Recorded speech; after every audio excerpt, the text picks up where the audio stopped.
What tips would you give a highly emotional person to become more rational and level-headed? Oh, well, it depends. There's a variety of... The first thing I would do if you're highly emotional, like highly emotional, volatile, fly off the handle, a lot of mood variation, a lot of negative emotion, the first thing you might want to think about is whether or not there's actually something wrong with you, like physically. You might be ill, because illness can do that to people, and so you should go get yourself checked out. You know, you might have an inflammatory condition or something like that. And the next thing I would check out is like, are you sure you're not hungry? I'm dead serious about this. I mean, with many of my clients who've been anxious, like a lot of them, they come in and say, I'm so anxious. I had this one client, she'd come in and she'd say, God, you know, I'm so dead at the end of the day. I'm just wiped out. I've got no energy at all. All I can do is lay down. She was like 24. All I can do is lay down and watch like the same movie I watched the night before. Is that normal? I was like, well, no, it's not. So, and I knew this. I said, well, what do you eat?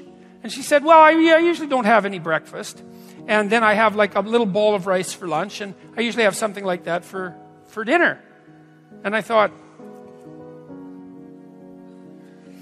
you live on 2 balls of rice a day, and you're wondering why, when you come home at night after a full day's work, you don't have any energy. I said, well, have you considered the possibility that you're starving to death? So, you know, we talked about this. I said, you can't live like that. That's not going to work. How about let's try this for a week? You do this with therapy, and you do experiments if you're a behavioral therapist. It's like, you got to come to an agreement with the person. It's like, look, is there some other things you'd eat other than rice? You know, like 4 other things. It's like, we agreed. Maybe she'd eat an egg or something. It's like, or I think it was eggs. And I don't remember what it was. There was a few other things. I said, okay, look, here's what you do. Get up in the morning and like have 2 eggs. You don't have to enjoy them. You know, because people say, well, I'm not hungry. It's like, why is that relevant? That's not the issue here. It isn't like gourmet time. It's not starving to death time. So eat your 2 eggs and maybe in 3 months you'll enjoy it. You know, until then it'll be like chewing down rubbery cardboard, but it's not that big a deal. So, you know, we upped her caloric intake by a factor of about 4, and she came back, and it was like, I think she came back 2 more times. It's like, oh, I have lots of energy now. It's like, oh, good, you're not dying of starvation. If you're a volatile person, try this. Eat a high-protein, high-fat meal in the morning. No sugar. And a big one. Like have a steak. Have something solid. And doesn't matter if you like it. Who cares? Cook it the night before if you don't want to cook it then. Just try it for a week and see what happens. My suspicions, I've had half my clients, I would say, have dropped their volatility levels 50% by eating a high-fat, high-protein breakfast. And then also notice that if you are crabby, you know, and volatile and touchy and you can't get along with anyone, go eat something. Like have 2 teaspoons of peanut butter and wait 10 minutes and see if you're still a witch.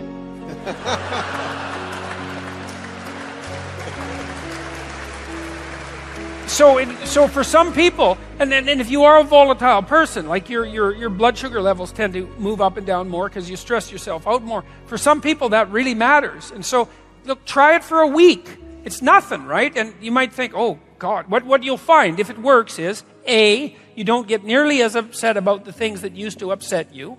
So, and that'll be a shock. You'll think, oh my God, I would have flown off the handle because of that before, and now it's hardly bothering me. So that's a lovely thing. And then the second thing is, if something bothers you, you'll recover way faster. And so that's a good start. And so try that. That's no harm. It's not going to hurt you. Try getting up at the same time every day. That's really important. If your sleep-wake cycle is not regular and you're a volatile person, say biochemically, genetically, having a sleep-wake cycle that's dysregulated is going to be very hard on you. So it doesn't matter quite as much when you go to bed, although it would be good to regularize that too, but at least pick a time. you can pick whatever time you want. Like I would recommend like 8 o'clock or 7:30 because that's what normal people do. And unless you have a really good reason not to be a normal person, you should start by trying to be a normal person if you're being an abnormal person. So try to get up at the same time and try that. You can combine that with eating and see, like my suspicions are 50% improvement virtually immediately with that. And then if that doesn't work, well, then there are more serious things that you can consider. Being checked out by an MD and making sure you're okay. You might want to go talk to a therapist. Having dysregulated negative emotion is no picnic, man, and it's really hard on the people around you as well. So those are that, and you know, I have this program online I mentioned. The other thing you could try is go online. I have this program called Future Authoring. You could do the past authoring program and bring yourself up to date, but future authoring is a program that helps you make a plan for your life. You know, and what do you want from your friends, your family, your career, your education? How are you going to take care of yourself mentally and physically? Where would you like to be in 3 to 5 years?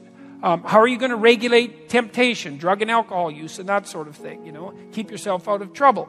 And how are you going to stop yourself from deteriorating to where you could deteriorate if you weren't careful?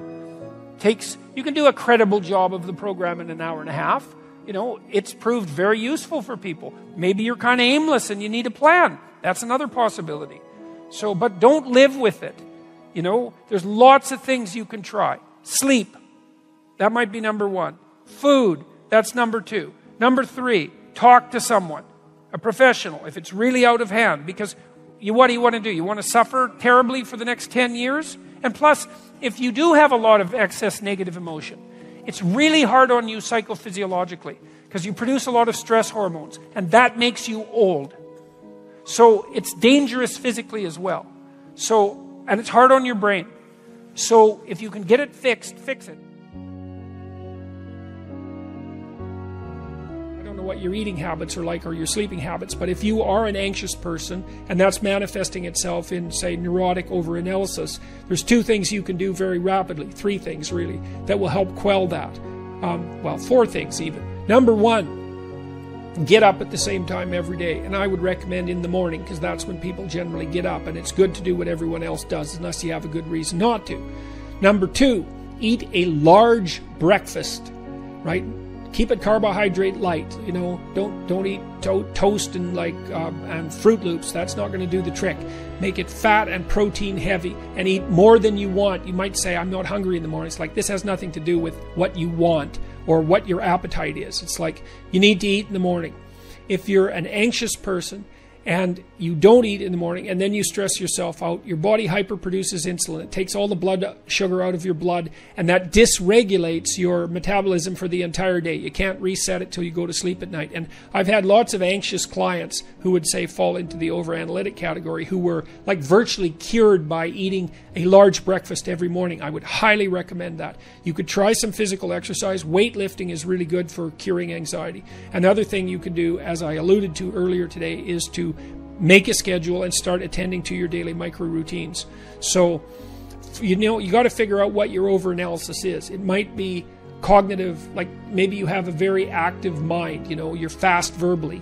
Are you fast verbally? One way you can find that out is to do something like write down as many words as you can that begin with the letter S, for example, in 3 minutes. Do that with a bunch of your friends, and if you're someone who writes down way more words than anyone else, then you're verbally fluent, and that might be driving some of your overanalysis. But my guess is that you're suffering from some rumination that's related to anxiety, and so I told you what I think the simplest ways are to rectify that.